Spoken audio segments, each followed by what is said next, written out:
vérité est-elle bonne à dire?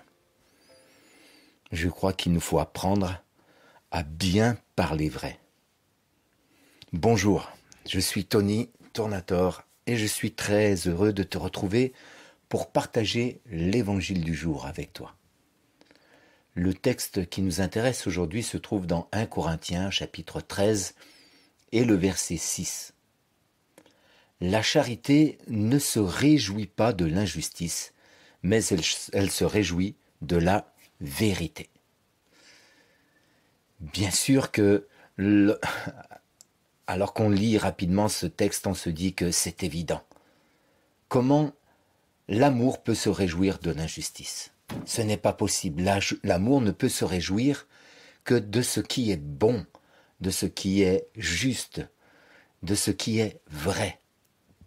Mais avouons parfois que nous avons tendance à vouloir cacher sous une expression de vérité des choses désagréables à dire.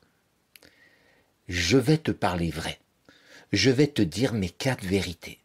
Et on ajoute, comme 3 petits points de suspension, bien sûr, je vais te dire tout ça dans l'amour.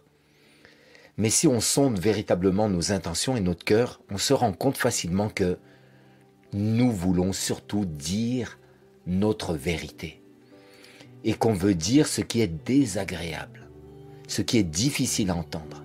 Certains vont même dire, les blessures d'un ami prouvent sa fidélité. Ils vont utiliser ce proverbe pour appuyer le fait que dire des choses désagréables, c'est être vrai, c'est aimer les gens.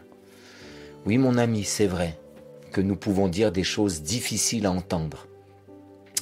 Mais prenons le temps de sonder nos motivations. Parce que l'amour aime ce qui est vrai. Dans Romains chapitre 12, le verset 9, l'apôtre Paul nous dit que votre amour soit vrai, détestez le mal, attachez-vous au bien. Encore une fois, ça paraît tellement évident.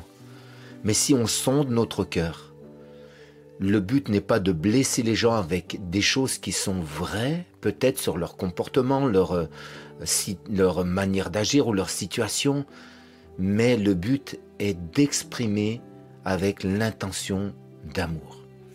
Quand je regarde finalement la manière dont Dieu m'a parlé à moi personnellement, qui était pécheur, je me dis que il m'a dit la vérité me concernant avec amour.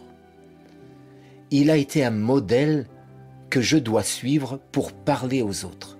Lorsque j'ai été mis en face de ma vérité par le Seigneur, lorsque j'ai été mis en face de son amour, j'ai été confronté dans ma situation de péché, dans mon cœur de pécheur. Dieu m'a convaincu personnellement de péché, mais il ne m'a jamais accusé. Je n'ai jamais senti un poids écrasant dans son propos, dans sa manière de me parler. Au contraire, j'ai toujours ressenti de la grâce, de l'attention, une main tendue pour me relever, jamais pour me condamner. Finalement, c'est ce qu'on retrouve dans Éphésiens 4, verset 15, mais en disant la vérité avec amour, nous grandirons en tout vers celui qui est la tête, le Christ. C'est ainsi que Dieu nous a parlé. C'est ainsi qu'il m'a parlé sur ma situation, sur mon cœur de péché, de pécheur. Il ne m'a jamais condamné. Comment à mon tour vais-je parler à quelqu'un que je dois peut-être reprendre sans lui tendre la main, sans lui donner une issue, sans lui faire grâce? C'est comme si au final, à mon tour, je condamnais alors que j'ai reçu de la part du Seigneur de la grâce. C'est impossible.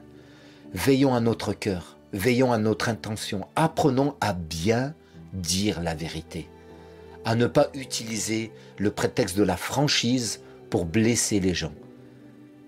Soyons vrais, parlons franc, soyons honnêtes, disons la vérité, mais professons la vérité dans l'amour. C'est ainsi que nous grandirons en Christ. Que le Seigneur te bénisse si tu dois encourager quelqu'un. Fais-le toujours avec amour. Souviens-toi comment Dieu t'a parlé et parle de la même manière à ceux que tu veux encourager et que peut-être tu veux reprendre. Que le Seigneur te bénisse. À très bientôt.